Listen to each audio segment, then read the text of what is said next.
Good morning dear students of class 12th बेटे। आज मैं आपकी क्लास फर्स्ट टाइम लेने जा रही हूँ। I hope you will cooperate with me and आपकी जो सिलेबस है, जैसे कि आपकी पिछली मैम ने मुझे बताया है कि सिर्फ 2 ही चैप्टर रिमेनिंग है बेटा, उसमें एक ओ लेवल वाला, एक on the face of it. तो आज हम on the face of it proper नहीं स्टार्ट करने जा रहे, जस्ट इसकी आपको एक समरी टाइप में, एक इंट्रोडक्शन टाइप में बता रहे हैं बेटा। और ये जो सिलेबस में आपका गवर्नमेंट ने लगाया है, दैट्स अ बेस्ट चैप्टर। यदि आप इसको रियली ध्यान से सुनो और इसको मन में उतारना चाहो, इसको प्रैक्टिकल लाइफ में, तो आई थिंक इससे बेस्ट आपको कुछ भी नहीं मिल सकता बेटा। और जो चैप्टर है उसका नेम है on the face of it. Chapter का नेम क्या है? On the face of it. क्योंकि जो पूरी स्टोरी है एक फेस के ऊपर डिपेंड है, कैसे एक डीमोटिवेटेड पर्सन होता है उसको कैसे मोटिवेट किया जाता है, और फेस उसका थोड़ा सा क्या होता है, ख़राब होता है एसिड अटैक की वजह से। और तो इसलिए चैप्टर का नाम ही क्या है? On the face of it. और जो इसके ऑथर हैं, जो ऑथरेस है वो क्या है? सुसैन हिल। देखो यहाँ पर एक पिक भी बनी हुई है बेटा, यहाँ पर सुसैन हिल की, ये साइड में। And Susan hill is an English author of fiction and non fiction work. Fiction होता है बेटा काल्पनिक वर्क, फिक्शन क्या होता है? काल्पनिक वर्क। और नॉन फिक्शन क्या होता है? जो अकाल्पनिक होता है, मतलब रियल स्टोरीज़ पे, यानी कि उसने रियल और जो फिक्शन बेक्स है, झूठ और सच के दोनों के ही वर्क पे ऊपर काम किया है। Her novels include the women in black, the mist in the mirror and I am in the king of the castle, for which she received the Somerset Maugham Award in 1971। आप इसकी 1-2 ही रचनाएं याद कर सकते हो नॉवेल्स के, जैसे women in black and mist in the mirror. जरूरी नहीं है 3 याद रखनी है आपको, इसको अच्छा इम्पैक्ट जाता है क्वेश्चन में लिखोगे तो बेटा इसका। और जैसे कि चैप्टर है, बहुत ज़्यादा अच्छी स्टोरी है, इसमें 2 ही करैक्टर हैं। एक लड़का है, टीनेज है, वो टीनेज होता है बेटा जो 14 से 18 साल की एज का होता है, 12 से 18 भी मान लेते हैं। उसका नाम क्या होता है? डेरी। और एक इसमें बुजुर्ग होता है, ओल्ड मैन, जिसका नाम क्या होता है? Mister lamp. 2 ही करैक्टर है, दोबारा सुन लो। इसमें कितने करैक्टर हैं? इस स्टोरी में 2 करैक्टर हैं। एक होता है डेरी जो टीनेज बॉय है, और एक है ओल्ड पर्सन मिस्टर लैम्प। दोनों ही फिजिकली डिसेबल्ड पर्सन है। फिजिकली डिसेबल्ड होता है मीन्स शारीरिक रूप से अपंगता। एक जो टीनेज बॉय है उसके फेस पे क्या होता है? एसिड अटैक होता है, और उसका फेस पूरा क्या होता है? डिटेरियोरेटेड हो जाता है, बिल्कुल डिफॉर्म्ड हो जाता है, मतलब उसको कोई भी देखना पसंद नहीं करता, और पूरा डिप्रेशन में है। और दूसरा जो ओल्ड पर्सन है बेटा, वो क्या है? उसकी जो लेग है वो टिन की है, वो एक एक्सीडेंट में, बॉम्ब ब्लास्ट में उसकी जो लेग है वो ख़त्म हो जाती है बेटा। तो दोनों ही डिसेबल्ड है। बट क्या है स्टोरी, क्या करती है ये? जो ओल्ड पर्सन है वो फुली पॉजिटिव है, वो बिल्कुल पॉजिटिविटी से भरा हुआ है, और जो टीनेज बॉय है वो फुली नेगेटिव है। तो जो स्टोरी है वो हमें ये शो करती है कि कैसे ओल्ड पर्सन कैसे एक नेगेटिव पर्सन को पूरे पॉजिटिविटी में चेंज कर देता है। बट इसकी जो स्टोरी की एंडिंग है ना बेटा, वो थोड़ा सा हमें रुलाने वाली है, सच में इमोशनल, इसमें थोड़ा सा हमें हर्ट करने वाली है।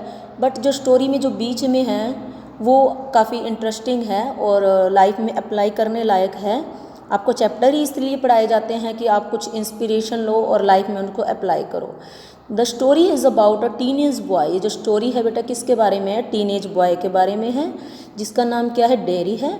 Who has a burnt face, जिसका फेस क्या है? बर्न्ट है, जला हुआ है। Mister lamp who is a disabled old man with an artificial leg made of tin. और जो मिस्टर लैम्प है वो ओल्ड पर्सन है, याद रखना बेटे, और उनके पास एक लेग है, वो आर्टिफिशियल लेग है, और वो किसकी बनी हुई है? टिन की। Dairy accidentally enters his garden. किसके गार्डन में एंटर करता है ये? मिस्टर लैम्प के। So that he can hide himself from people who hate him because of his अगली फेस। क्योंकि सोसाइटी में उसके अगली फेस के कारण उसको बहुत ज़्यादा क्या है? डिसलाइक करते हैं, बच्चे बूढ़े कोई भी उसको देखना पसंद नहीं करता। तो वो एक अकेला स्थान ढूंढने के लिए उस गार्डन में आ जाता है। Mister Lamb not only welcomes him in his garden but also encourage him to lead a normal life living behind his past. Mister Lamb जो है फुल ऑफ पॉजिटिविटी है, तो उनका क्या करते हैं? वेलकम करते हैं अपने पार्क में, और ना केवल उसको एनकरेज करते हैं आगे बढ़ने के लिए, बल्कि क्या एक नॉर्मल लाइफ लीड करने के लिए उसको काफ़ी पॉजिटिविटी देते हैं, और कहते हैं कि अपना जो पास्ट है वो पीछे छोड़ दो। ये आपकी इंट्रोडक्शन थी, जिसमें दोनों ही करैक्टर्स का क्या है? उनकी फिजिकली डिसेबिलिटी दिखा रखी है, और थोड़ा सा स्टोरी का क्या है? इंट्रोडक्शन दे रखा है। और ये जो स्टोरी है काफ़ी कुछ वैसे मैंने आपको इसमें बता दिया है, फिर भी आप वन पैराग्राफ में इसको देख सकते हो। The story begins with a teenage boy entering a garden. जो स्टोरी है वो शुरू होती है टीनेज बॉय के साथ गार्डन में एंटर करने के साथ। His face is burnt on one side due to an accident. Accident के कारण उनका जो फेस है वो बर्नट हो जाता है। When acid fall on half of his face he has gone there to hide himself as he is afraid of facing people. अब वो लोगों को फेस करने से डरता है और अपने आप को हाइड करता है। He fears being teased by others for having such a face. वो डरता है कि कभी दूसरे उसको टीज़ करे। टीज़ क्या होता है? तंग करना, छेड़ना। But when he enters he find someone already present there. लेकिन जब वो वहाँ पर एंटर करता है उस गार्डन में तो वहाँ पर ऑलरेडी सभी किसी को पाता है, वो जो कि मिस्टर लैम्प होते हैं। He tries to leave the place but he stopped by the old man. वो कोशिश करता है उस जगह को छोड़ने की, लेकिन ओल्ड मैन उसको क्या कर लेता है? रोक लेता है। Mister lamp the owner of the garden. कौन रोक लेता है? मिस्टर लैम्प रोक लेता है, जो कि ओनर होता है गार्डन का, मालिक। Dairy feels guilty for entering the garden without permission. उसको थोड़ा सा गिल्ट यानी कि दोष महसूस होता है कि मैं गार्डन में एंटर करता हूँ विदाउट परमिशन के। Mister Lamb welcomes him and tells him not to leave just because of his presence. कि आ जाओ, कोई बात नहीं, मैं यहाँ पर हूँ, मेरी प्रेजेंस की वजह से गार्डन छोड़ के मत जाओ। Derry wants to leave as he thinks people don't like his face and moreover they get afraid of his look. वो वहाँ से जाना चाहता है, उसको पता है कि लोग उसको पसंद नहीं करते और उसकी जो लुक है उसको डराने वाली है। बट मिस्टर लैम्प इंसिस्ट क्या होता है बेटा? जोर देना। हिम टू स्टे देयर, कि वो यहीं रुके। They enter into a conversation. वो एक कन्वर्सेशन में एंटर करते हैं कि how Derry is not liked by anyone and how he hates the people behaving like this. तो this with him. Mr Lamb tries to console him. Mr Lamb जो है कोशिश करता है उसको कंसोल करने की। बेटा आप इसको, जो मैं समरी आपको ये 3 पैराग्राफ्स में पढ़ा रही हूँ ना, इसको आप ध्यान से सुनोगे तो चैप्टर को इतना जो लेंथी है 13-14 पेजेस का, वो आपको पढ़ने में बहुत ज़्यादा आसानी हो जाएगी। आप इसको थोड़ा सा ध्यान से सुन लो। Today I am giving just you the introduction of the lesson in the form of the summary. And still he is not depressed and enjoy his life. अब वो अभी भी डिप्रेस नहीं है, इन्जॉय कर रहा है। मिस्टर लैम्प कहता है they both talk about various things and this leads to revelation of the Derry's fear, depression and hatred about his being in such condition. वो एक क्या है, वेरियस अलग अलग चीज़ों के ऊपर डिस्कशन करते हैं और रिविलेशन होता है उजागर होना, बाहर आना। जो डेरी का जो डर होता है वो बाहर आता है, डिप्रेशन, और उसका जो नफ़रत है इस सिचुएशन के लिए, वो सब बता देता है। But mister Lamb keep on telling him of to think positive things. Soon they become friends and mister Lamb ask him to help in plucking the crabs apple of his garden. वो जल्दी ही friend बन जाते हैं और help भी करना चाहते हैं क्रैप जंगली एप्पल्स को तोड़ने में। Derry tells him that he had come to for his from his home and had not told anything about this to his mother. कहते वो घर से काफ़ी दूर आ गया और उसने अपनी मदर को भी कुछ नहीं बताया इस बारे में।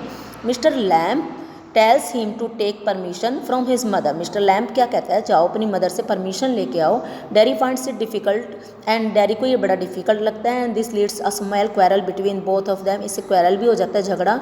Eight this Derry tells him that he would come back, कि वो क्या है, वो वापस भी आएगा।